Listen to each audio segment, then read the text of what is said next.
And welcome to Thursday's edition of Big Blue Kickoff Live here on Giants.com. I'm Paul Dottino. He is Jonathan Casillas. And we're here for the next hour to talk Giants football and all things NFL with you at 201-939-4513. 201-939-4513. You can also get us on Twitter at #GiantsChat. And don't forget, you can find this program either live or on the archive with all of your favorite Giants podcasts on your favorite podcast platforms, and of course at Giants.com. Jonathan, before we even get to the phone calls, this is a very nerve-wracking time of year for all the young players who are trying to make NFL teams.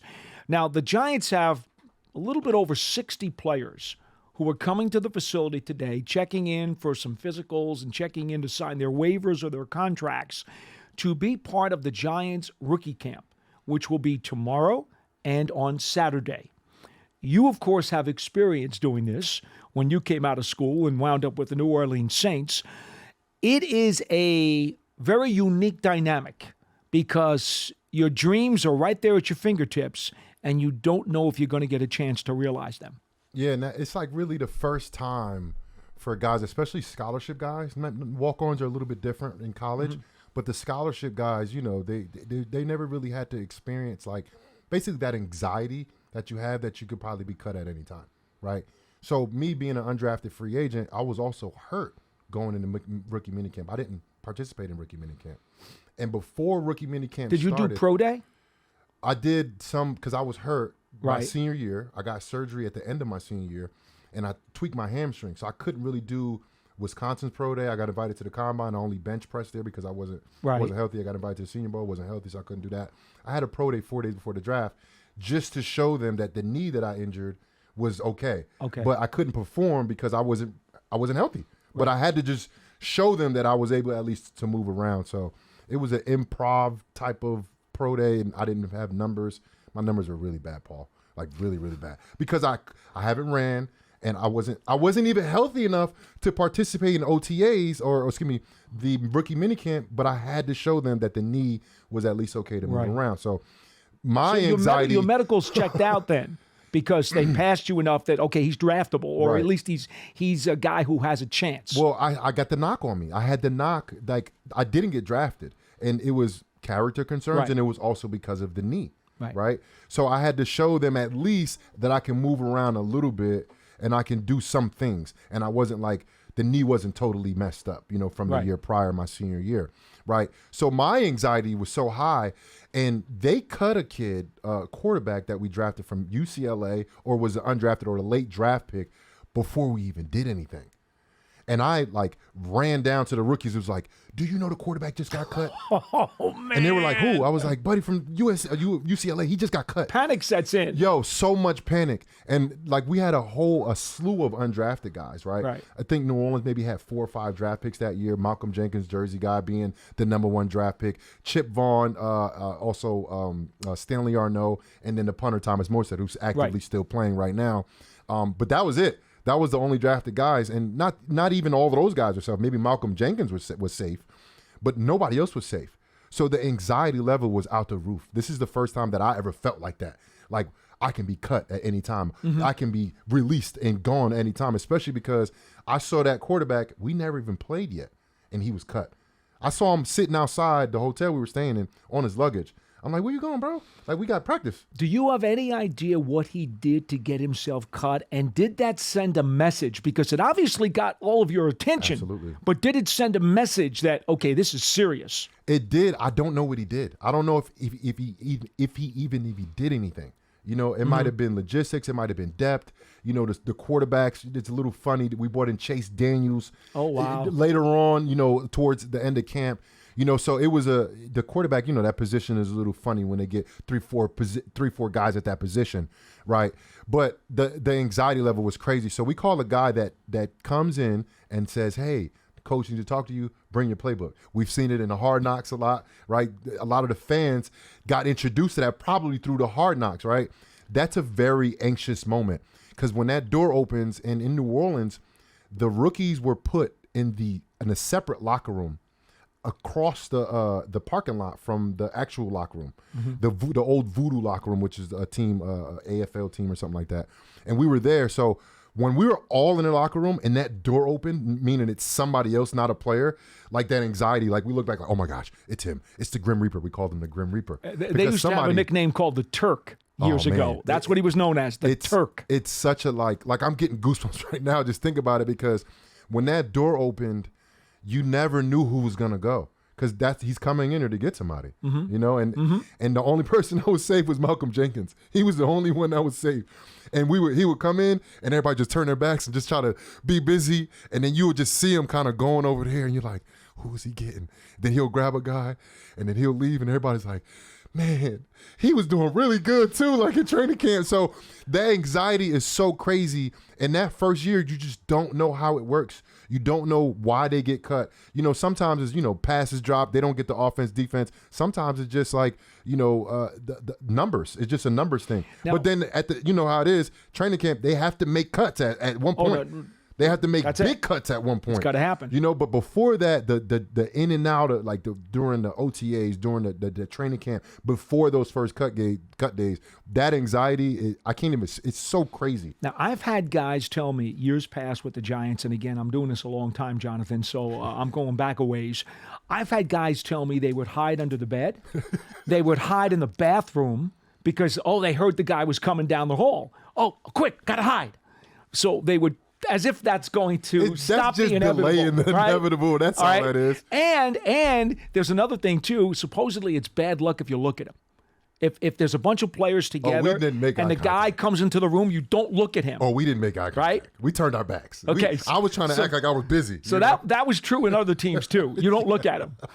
I mean, like even to this day, I've never been in a situation like that where I felt like that anxiety, like, man, I could be done. You know, my dreams are up in the air and they could be all over real quick like this, you know, just because, I don't know, a coach or whoever it is says, you know what, we got to move this guy. You know, this guy can't play for this team at this point right now, you know. And I'm telling you, I've never felt that way before. I'm not even an anxious person, you know, but that time period of my life, that was definitely the most anxious and the most anxiety and pressure I've ever felt in my life. I can see some of that energy coming back to you as you're talking about it. Yeah, reliving that now. Well, you don't forget it. Mm-hmm. Okay, so now let me ask you this. The Giants, again, the rookies are checking in today, so we're getting an opportunity to see all these guys. I don't know if Coach Daboll's going to ask you to talk to them or not, but if he did, and I don't know how much you want to reveal here to our listeners, but what would you tell those folks if you had a chance to speak in front of the room and give those guys at least one or two pieces of advice as they enter the New York Football Giants world? Well, I think number one, this is a professional business, right? This is not college. This is not high school. This is a profession ran by money, you know, so you have to be on point. Right, it's a production business. It's a numbers-based business off of production. Right, so you have to be on point. That means you have to get after your playbook. That's the first thing. First things first, you got to get after that playbook. You have to understand that playbook. Number two, you got to stay healthy as much as you can. And some things happen. You know, people get rolled up. You know, injuries. You know, twists, ankles, ACLs, fingers, whatever. Stuff happens in football. But if you can do everything that you can in your power to protect yourself physically, whether that's, post-practice therapy, cold sessions, hot tub, getting stretched, doing the extra lifts, doing the maintenance work that you got to do, just basically doing everything you can to make sure you check off all the boxes to give you the best chances of actually making a team. Because especially undrafted guys, they don't really expect you to make the team. You know, like it's not expected that undrafted guys make the team. Some first, second, third, fourth round draft picks, they kind of expect them and they have slotted draft spots potentially that they fit into, roster spots potentially that they fit into. But after that, nothing's guaranteed. I've seen the guy in the third round from LSU get cut in training camp really early for the New Orleans Saints, and he was a third round draft pick. So, like, I seen things in my career that was like, okay, nobody's safe here. The NFL truly means not for long. All right, so realistically speaking, you come in for the first day and you check in. Are you thinking, just let me get to tomorrow? Are you thinking, just let me get to the veteran minicamp in another week or so? Are you thinking, just let me get to July's training camp? Because if you think too far ahead, that's how you get lost, right? Yeah. I mean, you can't do that. Yeah, I think you got to take it day by day. You know, you got to put your best foot forward every day, and you'll have some mistakes. That's the thing about rookies. And like quarterbacks that play early, you expect them to mess up. You expect them to throw interceptions, you know, but it's all about how you bounce back from that. So you got to take it day by day. And for me, I wasn't healthy when I first showed up to the New Orleans facility when I went there as a rookie, you know, so my thing was get healthy as fast as possible, as quick as possible, but actually be healthy. You know, like don't go out there at 90%. I got to go out there at 100%. You know, we're out there in 90-degree weather with 90% humidity. I need to be fully hydrated, fully healthy, fully stretched, and ready to go. That can create a dilemma, though, because if you're not through forces that are outside of your control, the last thing you want to do is not be out there. Yeah, that's true. You got to fight through it, because if I don't, somebody else will. Yes, 100%. You know, and that's the thing that processes in your head. You know, it's like if I'm not out there, there's guys out there that's getting my reps. Mm-hmm. There's guys out there that's actually making an impression on these coaches. You know, so a little bit of luck has to be on your side for sure. Because if they would have brought in a linebacker, you know, because we had a guy go down in rookie minicamp the first day, Stanley Arnaud, they didn't bring in any younger linebackers. They didn't bring anybody else. Mm-hmm. But if they would have brought in another guy, I'd probably been expendable. And I might have not played 9 years in the NFL. Wow. You know, but I don't really look at it like that, but that's the truth. You know, anything can happen. That kid, Stanley Arnaud, you remember that draft 2009, Aaron Curry. Remember him? He was Absolutely. the fourth pick overall. Very highly rated. He was out of Wake Forest too. Mm-hmm. So Stanley Arnaud was his buddy. They both came out the same year. Stanley Arnaud was a good player. Stanley Arnaud, the first day of rookie minicamp, he tore his Achilles. First day, right? So he comes back the following year. I'm out because I get hurt in training camp. And my second year after we won a Super Bowl, he plays this year, 4 or 5 games. He tears his other Achilles. Paul, he never played again. Never played again. Oh, man. And he was a 4th-round draft pick. Potential. Me and him were very similar. Right. Very similar, about the same size. We can cover, we can run, we can hit. We were smart guys. And I'm still friends with him to this day. And I feel bad, but there's nothing I can do about it. But it's really nothing he can do about it, because I feel like he did try to do everything. But that's the thing about the NFL. You just never know what's going to happen, especially with injuries. Like, people, first of all, people come in the league. When you get to the league, you deserve to be here, because you're prodded, you're tested for years and years and years. Mm-hmm. You go through all type of psychological evaluations, physical evaluations, and they just testing you and prodding you. So you deserve to be here. But due to sometimes outside circumstances, that's why the NFL stands for not for long. It's just so many different ways that you can get you knocked out the league. Injuries, I think, being the highest, I guess, marker on guys with potential to play a long time or have a good career in the NFL.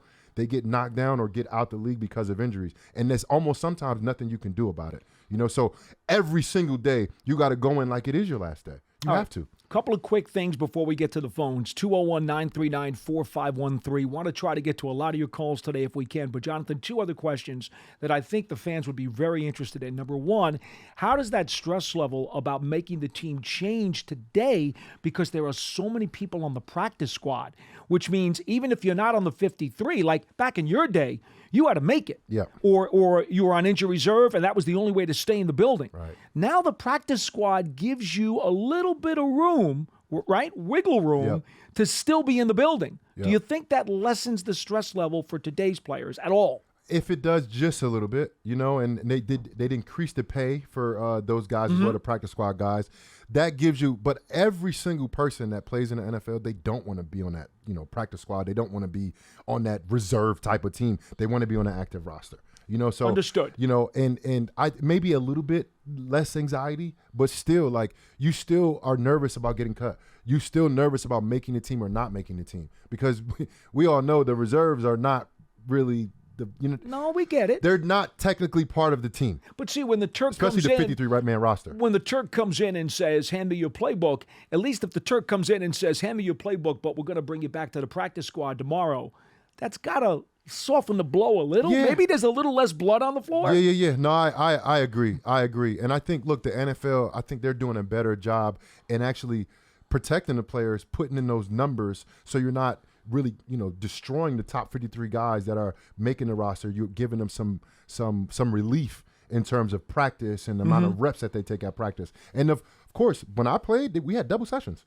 We had 2 practices a day. I know. And the thing is, and I would tell people this all the time, Dom, I would tell people this, it wasn't even the 2 practices that killed me. It was the single practice that was 3 hours long because we had 2 special teams periods that were 20 minutes long. I know. And as a scout team guy, undrafted guy, I was a service player. Yes. So if you guys don't know, scout team service players, they stay on the field. And offense, defense, special teams, whatever the case is, they rotate depth. So they go 1s and 2s, 1s and 2s and 3s, whatever the case may be. As a scout team guy, I don't come off the field. That's right. So I go against the 1s. And then you get the fresh 2s coming in. I go against the fresh 2s. Now the rested 1s come back on the field, and I'm on the field again against them. So I'm getting 4, 5, 6 straight reps, no break. Like I said, 90-degree weather in New Orleans humidity. But look at the bright side.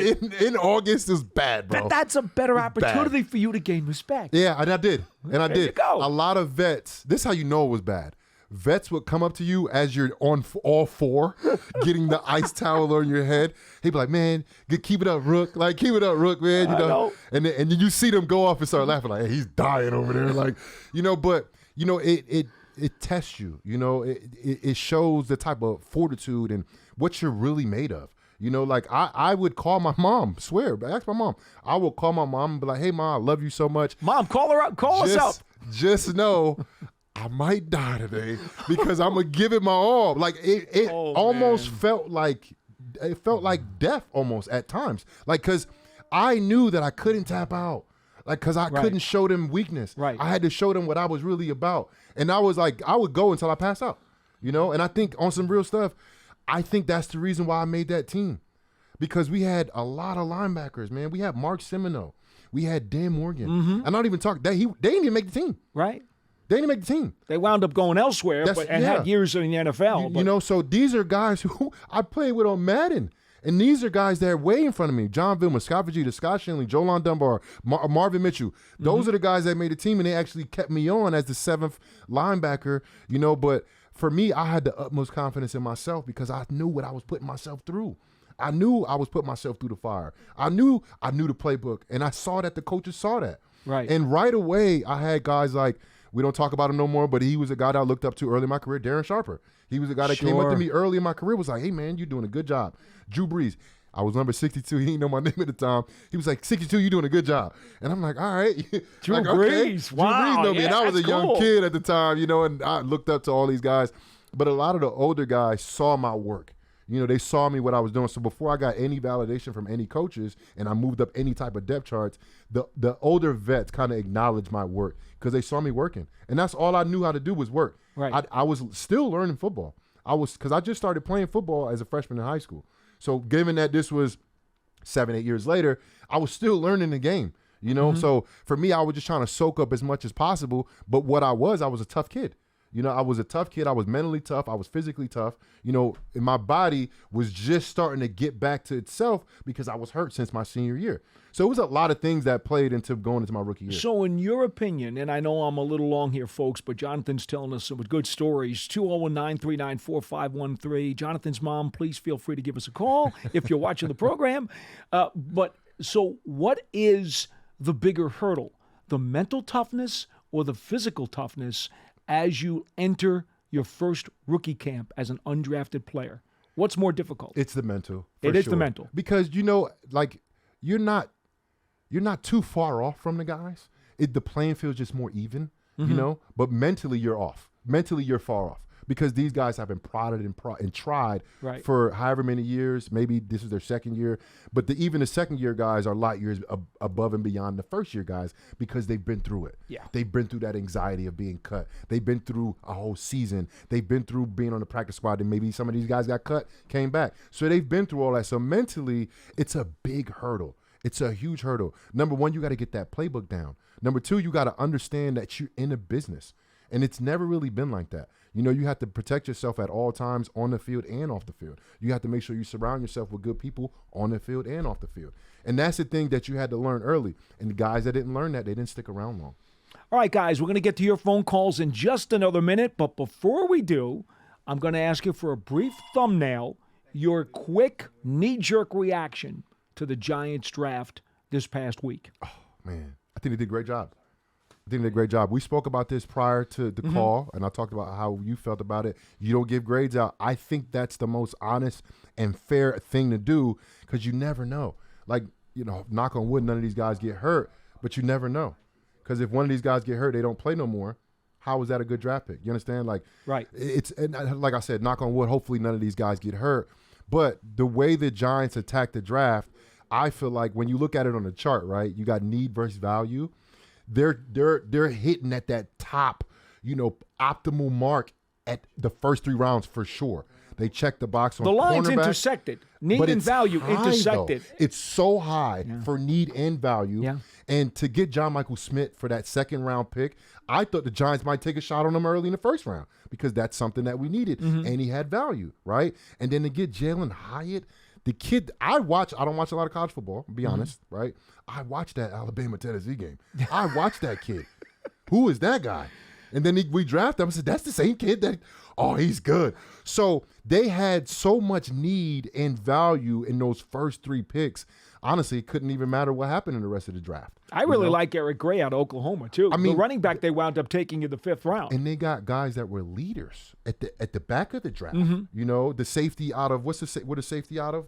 Owens out of Houston. Yeah, he's a good player, but he was a captain. They're getting guys that are good character guys, that are good leaders in their locker room. And that's what they have here. I think Dayball and Joe Shane and Kafka and Wink, what they're doing here, they're bringing in not only great players, but great high character guys. And from all of the stuff that I talked about, that anxiety that you had, you need guys like that that'll be steadfast and go through that fire, because that's what it is.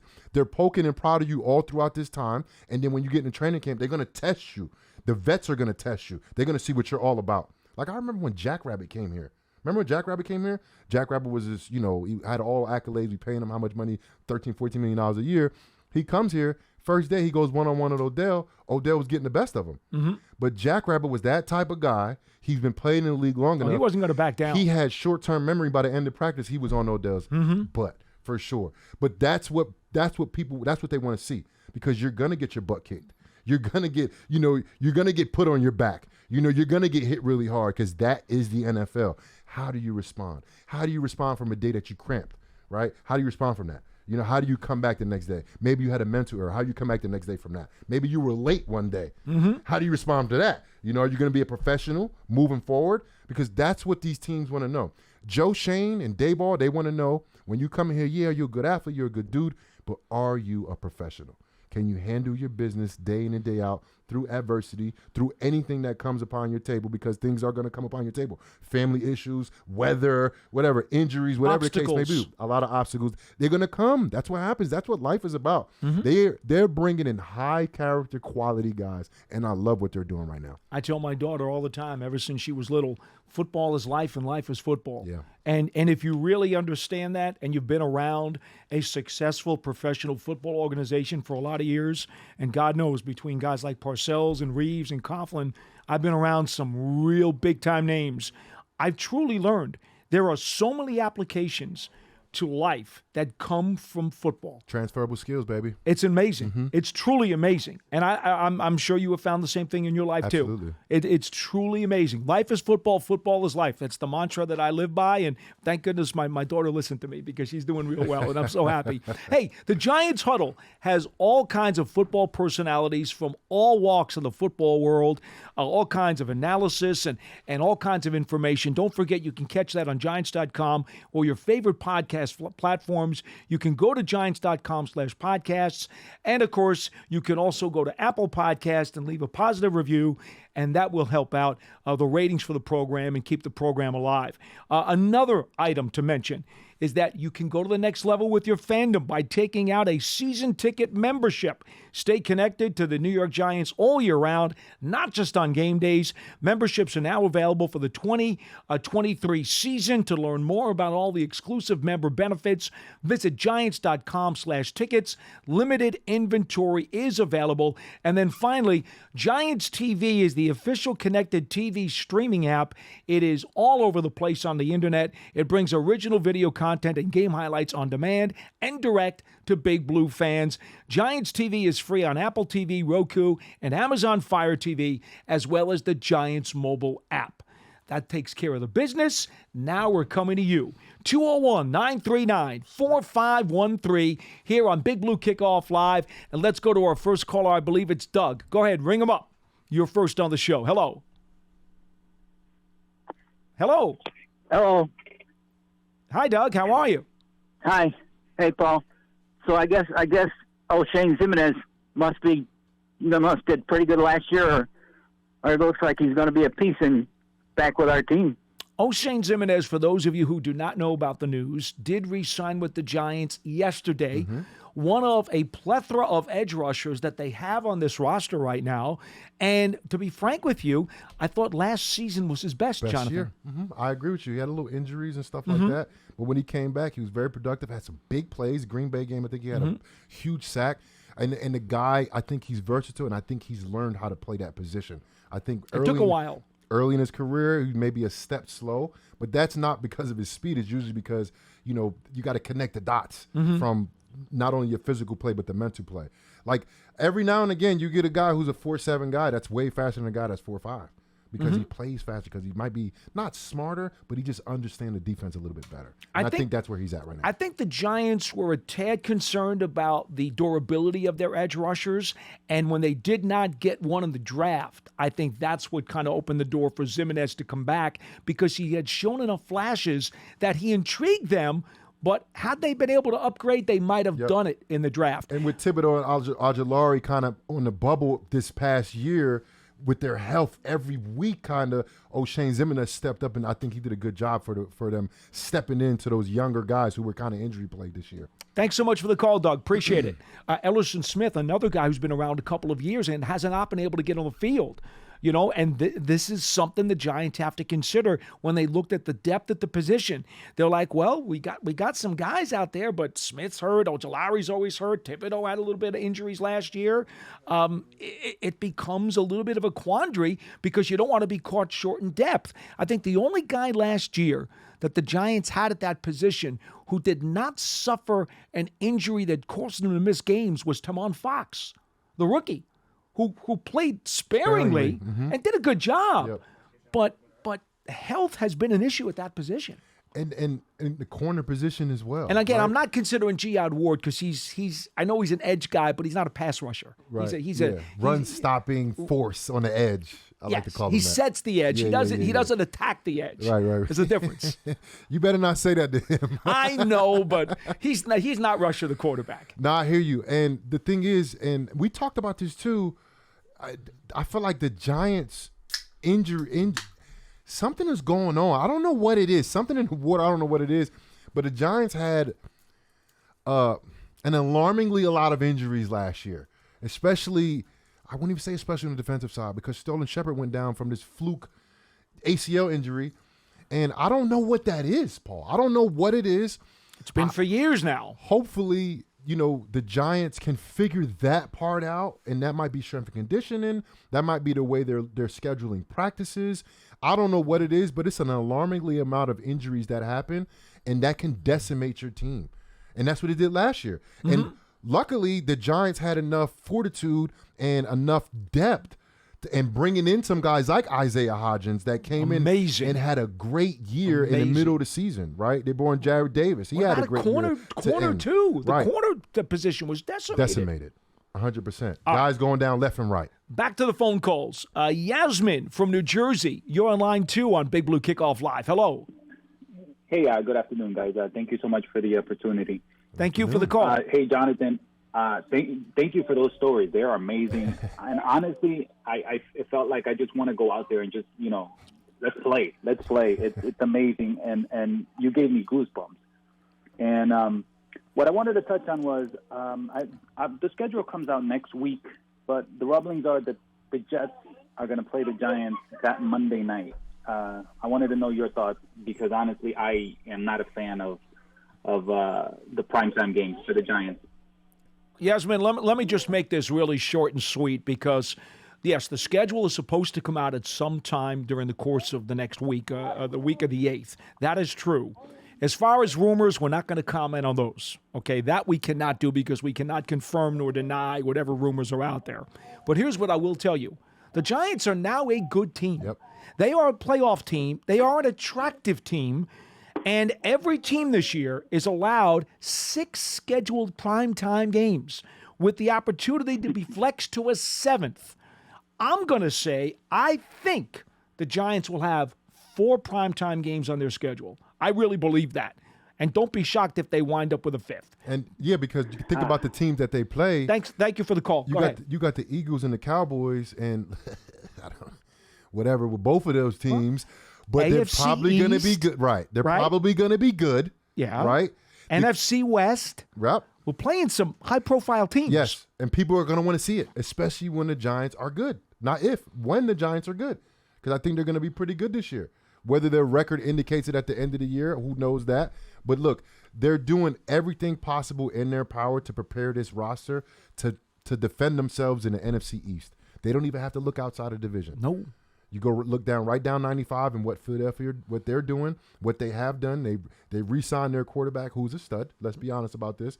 He's gotten them to the promised land. And yeah, they came up 3 points short, but they scored 35 points on offense, and they were known for their defense. So they're checking all those boxes over there. The Giants are now, I think, a formidable opponent. Last year, we weren't in the same breath as the Eagles. And I'm not just saying that subjectively, objectively. We got beat by them 3 times very handily, especially the 2 times that really counted. I hear you.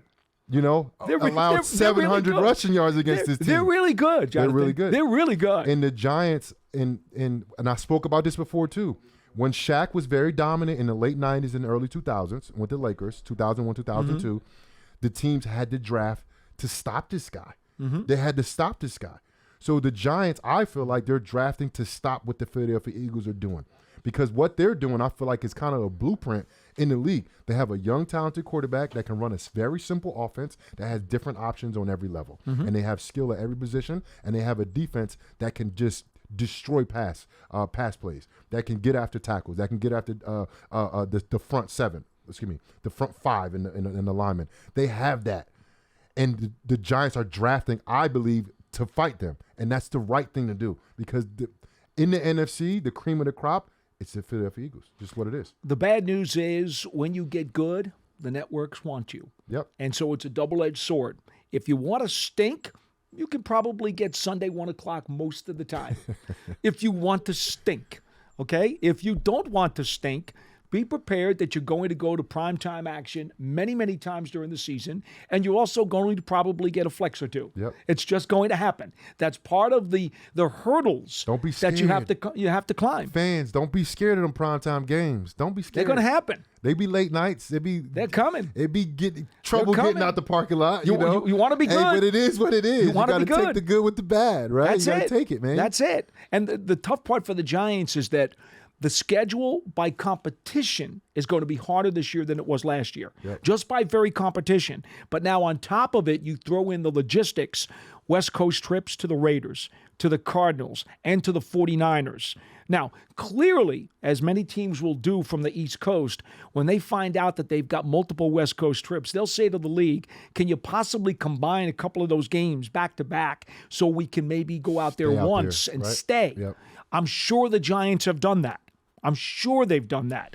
Now, are they going to get it? You never know.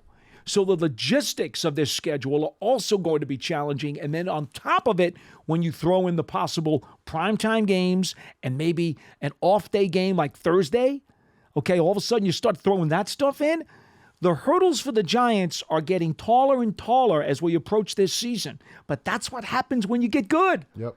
Live with it. Yep. And now you got a quarterback now that has proven himself that he has won some primetime games. He's won a playoff game. At first he was a guy that couldn't win primetime games, but I feel like he's now stepped up and become that franchise quarterback that I talked about 3 years ago, and people looked at me like I was crazy. And let's not forget, we are in New York. Yes, sir. All right, we are in the capital of the world. number 1 media market. Okay, you put all these things together, you are going to get hit big time with scheduling issues, and you're just going to have to work through them. All right, we go back to the phones. Coach Marvin's in Delaware. Hi, Coach. How's it going? How you doing, Paul? How you doing, Paul and Jonathan? What's up, Marv? How you doing, baby? I'm doing all right. I was just calling on the couple of things y'all talked about. You were talking about the draft, and on paper, this is on paper. I always told my teams paper don't really mean too much to me because you can ball it up, tear it up, burn it.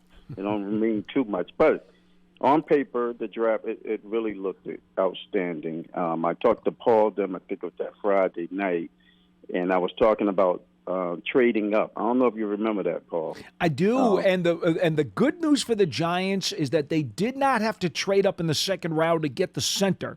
John Michael Schmitz fell to them at 57, which allowed them to then use their fourth-round draft pick as collateral to move up in the third round to get Jalen Hyatt.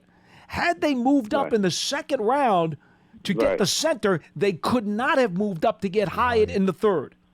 That's why after I talked to you, because you guys didn't come on until after they picked John Michael. And that's when I talked to you after that. And that's when I was saying, I saw they still had the two good, they still had some receivers on there, but the two receivers from Tennessee were still on the board when they picked them. And that's why I started thinking, and I asked you and John, what do you think about trading up for those receivers? And because I had that feeling that would be the spot to do it. And they did, and outstanding job by them. But like I said, it's on paper. It looks good.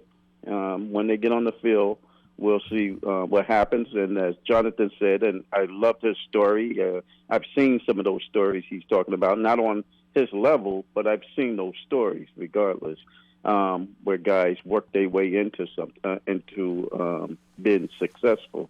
But I always mention that to my team. And you was talking about football being life, and that was the way I coached them, because it was the sport was a life lesson season that we had, and everything I based everything on was life. When we win or when we lose, how family oriented you had to be, and being at the youth level and the high school level, always had to get the parents involved to make sure that it was a family. And we're still a family today. All those kids I coach, we're still a family today. Believe it. And the one thing I would always say to them in the beginning is, I would say the reason that football is closer to life is because they have one thing that the other team sports don't have. You're talking baseball, basketball, maybe hockey is in there. And those are the major sports. They have one thing that those sports don't have, and it has fear. And life does have its fears. And when you're able to face those fears in the game, you're able to face those fears in life. And that's what we would try to teach. And I have to give credit to my assistant coaches, which I never said anything about them. Mike Jones, who lives in Worcester, Massachusetts, and Coach Kenny Thompson. Those two guys was with me through the whole thing. And we always was teaching life to them. We was teaching football, but it was the game. It was a game of life. Everything we did and everything we taught them was about something to carry them on off the field. And if you're teaching them how to handle things off the field, they'll handle everything on the field. And I think you guys, that was a good conversation that you and Jonathan came up with. People need to know more than it's more than just a game, that it is like it runs parallel to everything we do today. And you can carry that out. And I used to tell my guys, this game can give you things. It can open up doors for you. The networking, the guys I coached that went to college, the things that it opens up for you. I had a couple of them that did go to the play in the one was drafted, the other one had a tryout, but they got into the NFL.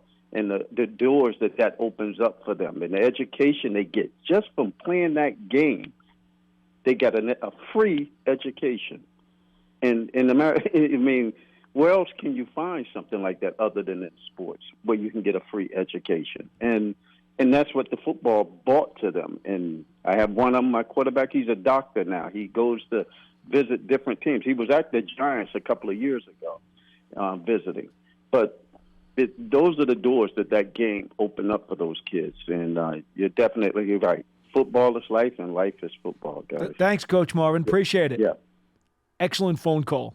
Excellent phone He call. always has great points when he calls. Oh, he's one of the best. He's on the Mount Rushmore of BBKL. There's no doubt. Yeah, there's no doubt. He's profound in what he says, and he has that experienced coach's point of view. And he gives like very fair and almost like he didn't even have a question. He just wanted to give us his 2 cents and his analysis, and we appreciate those words because he has the same type of thought process I feel like that we have, and when it comes into this thing, football, that we think is such a beautiful sport, and it's so reminiscent of life. Yeah. Right? It's a conduit, excuse me, not a conduit, it's a microcosm of this world. Football is. Well, right? he's seen a lot. Yeah, yes. Yep. 201-939-4513 is our phone number here. And let's go to Donnie from Queens. You're on line 3 on BBKL. Hello. Guys, good afternoon. How are you? Hi. Right, Good to talk to you. The draft every year when it rolls around, it always reminds me of one thing, that it's last year's draft class and the years before, that you're really looking to be the difference makers for the team this year, the guys that make that jump. So as excited I am about this class, Evan Neal, Kayvon Thibodeau, Azeez Ojulari, still to me, outside of the quarterback, which goes without saying, 3 most important players on this team to take the lead, become the players the Giants drafted them to be. So really excited about that. And, I got to say, as a season ticket holder, this is the first year in a long time I'm not giving away any games before the season starts. All right, man. I like that. I've been hearing that a lot. A lot of people giving away the season tickets a lot for the last few years. I appreciate that. Fans, listen to this guy, man. Okay, now make sure when you're in the stands, you scream as loud as you can. There you go. I'm in section 103. I never sell my seats. I always make sure they get into the hands of a Giant fan. But I have to say, over the last couple of years, I've been tempted to try to get some of that investment back. But I always feel dirty doing it. Look, you never know how things are going to work out. But I could say, listen to the show for the last 5 years. You guys are trying to put lipstick on a pig for a while. I know it's your job. There were like certain spots the last few years where you just knew like these players aren't good. Like this unit isn't good. I think for the first time in a long time, the Giants can legitimately look at their roster and at least have hopeful answers. Right? We don't know what Deontay Banks is going to be. He could stink. He could be great. We never know. But at least it's a legitimate answer, right? It's a legitimate asset and idea behind it. So there's very few spots I look at where I'm like, man, they don't really have anything there. And frankly, I don't think they have any spots that are completely barren. So very excited about the Giants. Looking forward to this year. As a ticket holder, I hate those primetime games. But that's what I have days off for. You call in sick on a Tuesday. There you go. Have to, so. Gotta figure it out, that baby. caller called before, I want the Jets week 1. Because I would love to send this season into an early tailspin. Go Giants. All right, Donnie, thanks so much for the call. 201-939-4513. We'll try to get to as many as we can before we sign off today. Interesting point, Jonathan, about that the fan just made about the roster. Last year, I thought the team was really starting to turn, even though Shane and Dable were only in their first season. I looked at the roster and I said, there are going to be some tough cuts here. Well, nothing like this year. Yep. They are really going to be tough cuts this year. To pare this down to 53, there are going to be some good football players kicked out of this building. Especially in that receiver room. That receiver room is deep, very deep. Hopefully everybody stays healthy. Maybe 1 or 2 guys go down so they don't really count. But, man, it's going to be some guys that can play elsewhere that's going to get cut. We've been talking about that all week since the draft because obviously in free agency they added guys like Crowder and Campbell and Smith, and then they drafted Hyatt in the 3rd round. I still believe there's a better than 50-50 chance that you'll see Shepard and Robinson start the season on PUP. I still think that's better than 50-50, which will buy time for 2 receivers at the beginning of the season until those guys are ready to come back, and then they're going to have tough decisions to make. Yep, I agree. And but that's what we wanted. You want that. Sure you do. You want that. And painful decisions are good. When we spoke about before they signed Daniel Jones, right after the season, one of my main concerns was, number 1, you got to get Daniel Jones situated. Number 2, you have to have depth. And that's what the Giants did. The Giants add a lot of value in that draft and also pre-draft and free agency, bringing in Paris Campbell with Gerard. 11 free agents came in here, Jonathan. 11 plus 7 rookies. Yep, JC. And then the guys from last year. Let's not forget about Beavers and a lot of guys that got hurt last year that are going to contribute this year and are one more year experienced. Maybe not, on the field, but they got the playbooks down. They understand culture. Belton might be the starting safety next to McKinney this year. I saw him He coming might in. be. Good for him. He might be. Good for him. Yeah, good for him. And these guys have a year underneath their belt. When I spoke about this earlier, but you talked about what's the most important thing you tell these rookies, that it's a business. You have a year to understand how this business works. And you have to understand that you got to be healthy, right? The two best abilities is availability, number one, and accountability is number two. So not only being available, staying out the tub, being here physically, being able to play, but understanding the playbook, understanding your job, and getting the job done. That's accountability. All right, we've got about 15 minutes to go. I want to get to as many calls as we can, so we're going to go to Charlie from Portland, Maine. Charlie, try to edit your comments. I know you'd want to be long, but you're on BBKL with Paul and Jonathan. How you doing? Hey, Paul. Really good. And hey, JC, how you doing? All right, Hey, Charlie. look, I got two things. The first thing is, I'm looking at our cornerback room now, and I have a problem with why we pick the cornerbacks we do. Now, Flott had one interception in his whole career. Banks has had 3, and 2 of them was in his freshman year. And Jackson can't catch a ball to save his life. I would rather have, like Forbes. I can understand why Washington picked Forbes, because the guy can change the game because he has interceptions. He has that knowledge and perception to get the ball. And I don't understand why we don't value that in our cornerback room. Go ahead, JC, tell me. Well, number one, those are numbers, right? Numbers you don't see on film, right? You see athletic ability. You see somebody that can stick to a receiver like glue. You see somebody's understanding of route concepts, right? And I'm talking about all defensive guys. The numbers, they don't show up on film, not all the time. And I'm talking about those stat numbers. I'm not talking about physical 40-yard dashes, arm length, strength, explosive. I'm not talking about that. The stats that really matter. And when you talk about these athletes that they're drafting on potential, not what they've done because of the type of scheme they were in, but what they see on film. And Deonte Banks, what I've seen from him, because I don't study college until now that they're drafted, now I've been looking up, the guy's a baller, absolute baller. And when you look at his physical attributes, it matches up on film. You see that. And I don't care how many interceptions he had. I don't care. I really don't, because he can cover guys. And in Wink's defense, you saw Wink when they drafted him.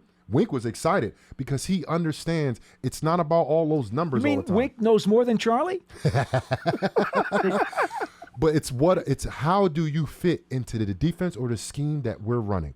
And this guy can play man-to-man coverage probably better than every cornerback that came out the draft this year. Might be one of the better cover corners on this team, man-to-man press coverage, and that's what the Giants need. A lot of times, and you look at this division, CeeDee Lamb and the guys that A.J. Brown, they have receivers that they have to cover McLaurin, man to man. Yeah. Right? Oh, yeah. And they have to be able to do that. Not zone where you're sitting there reading the quarterback and you can break man to man when your back's turned and you're running, covering the best athletes in the world, Charlie. These receivers are getting bigger, stronger, and more ready coming out of college. So you better be drafting guys that can match up with them. And then real quickly, your man-to-man press corners will not get as many interception opportunities as your zone corners will. Yeah. Okay, that's not. And then the other thing is, too, you got to remember, these guys in college, very often at the NCAA level, a team is lucky to have one really good cover corner. So if you're going up against them, you're not throwing at that guy. Right. You're throwing at everybody else on the field. You're not throwing at him. So he will have less opportunities at the ball. Yep. Well, then all I want to see then is I don't want to see a bunch of dropped interceptions. Okay. Hey, I'm with you, Charlie. I'm with you with that one. That's I'm right. with you. Jonathan and I sit next to each other in the press box, and every time the Giants drop a pick, I look at him and I say, We need that. We need it. Gotta have it. Can't be dropping that pick. Yep. And the other thing I was going to say, look, there's some veteran defensive linemen, pass rushers, basically available. One is JPP. You got Clowney. You got Floyd, and you got Noah. I don't know, the Yananaka or whatever. Ngakwe. Yeah, Ngakwe. Yeah. And we had interest in all of them, pretty much at one point in time over the years. I mean, I would bring one of those guys in to be that third pass rusher to come in. I think JBP would be great coming back to New York.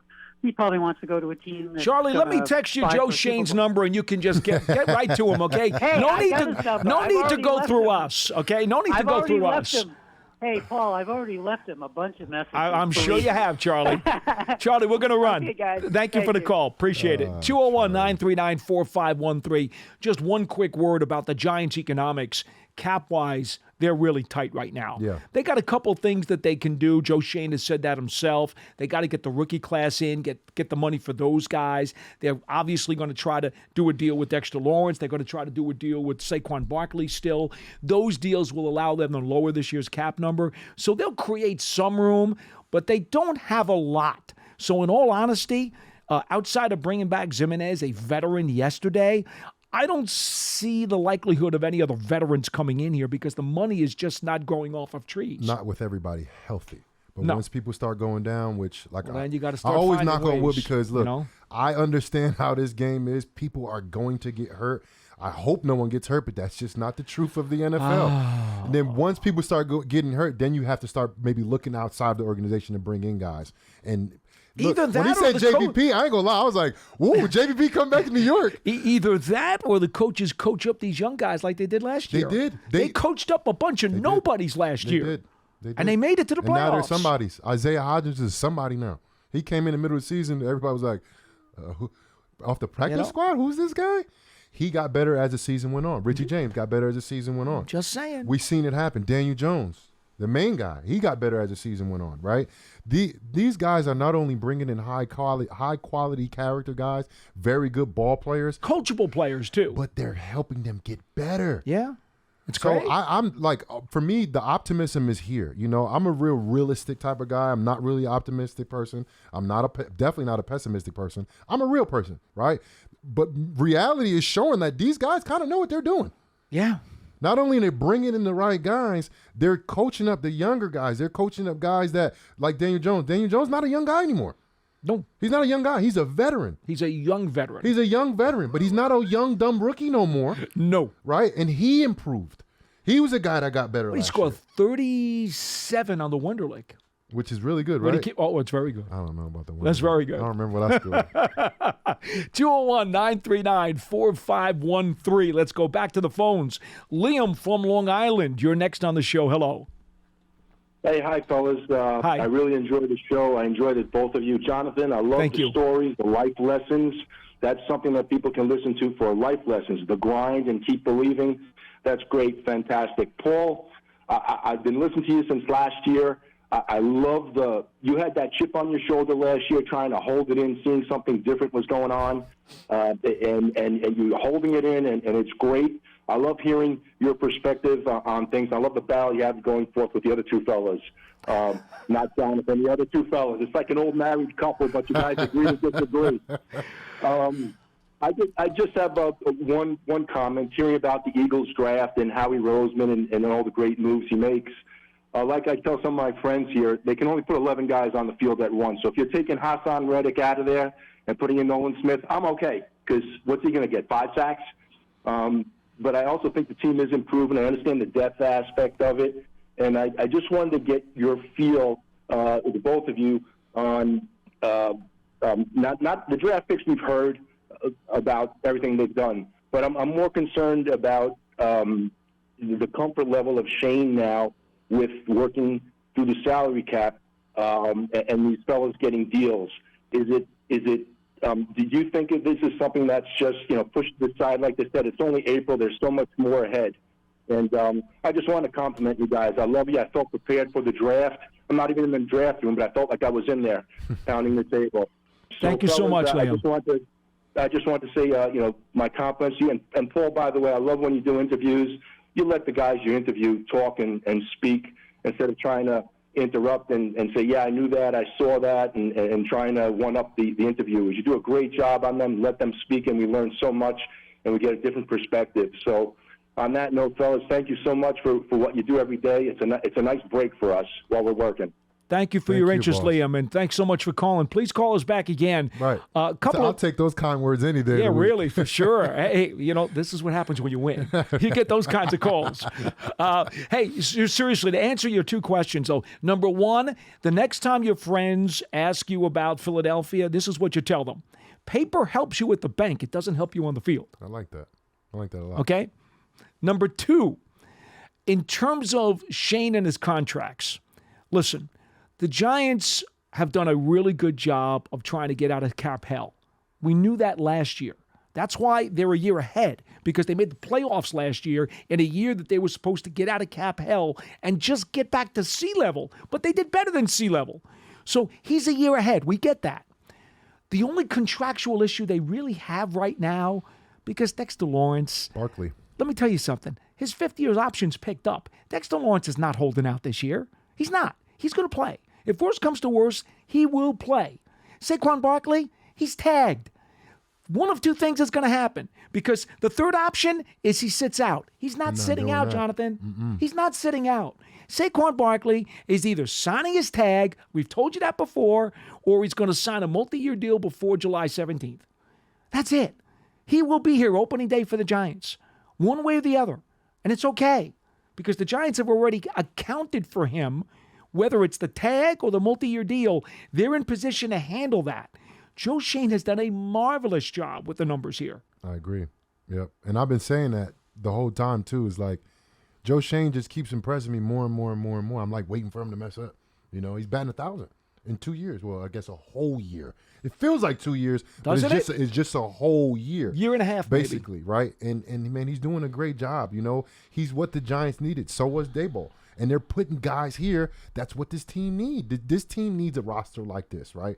High character guys, high production guys, versatile guys that can play multiple positions and do different things, because that's what these defenses and the Mike Kafka offenses are required for them to do. And they're bringing in guys that can do it. Now, I will add one other thing to this whole Giants picture. It's not just the great job the front office has done. And by the way, we'll have time for one more call, 201-939-4513. If you'd like to get in, the lines are open. One other item here, Jonathan, and we really haven't made enough out of this, but the fact that Wink Martindale and Mike Kafka both had head coaching interviews and wound up, unfortunately for them, not getting those jobs, but coming back to the Giants, I think is a hell of a lot bigger than a lot of people think. Yeah, no, we I think you've spoken about it. People have spoken about it. The continuity that has here, that's established here, the chemistry that's rolled over from last year, teaching an offense to your whole roster is a lot. That's a lot to do, And like you said last year, they did that last year, and they actually did pretty well throughout the year. Of course, offensively, they could pass a little bit better, be more efficient in the passing game, be a little bit more efficient in the running game, and then defense stop the run a little bit better. But now it's a second year under this defense and offense. It's not a first year again. So I look for them to improve. Now they got better players, better chemistry, people that are more established in their positions and what is required for them to do their job. And that's the thing that's up in the air when you have new defensive coordinators and new coaches. When the coaches got here and they were asked about who's playing or who's going to play this position and who's doing what, it was all up in the air.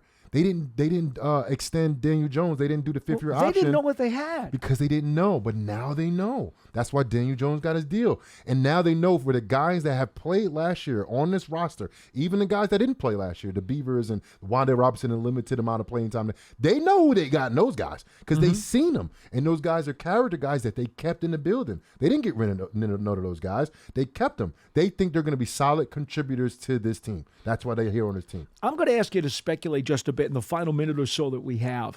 Had Wink Martindale gone and taken a head coaching job with another team, had he been awarded one, and the Giants defense, I'm thinking that Coach Wilkins, his edge guy, would have been the next guy in line, but maybe Wink would have taken him with him, and he would have been gone. Right. How much of an overhaul, how dangerous would that have been to this defense as it's trying to come together to have to restart from scratch? So now, go back to the draft need versus value, right?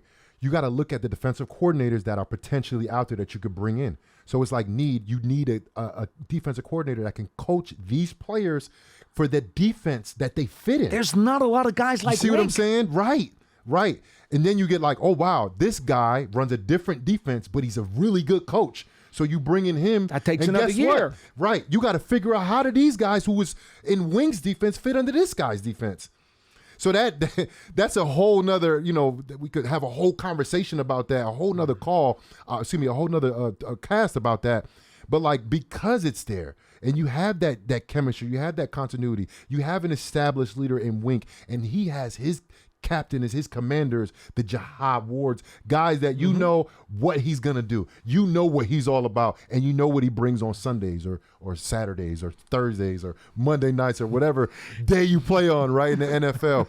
But that is, I don't think you could overlook that. I don't think you could overlook, I don't want to say comfortability, but the familiarity with the defense and the coach's familiarity with the players that is running in defense. All right, that'll do it.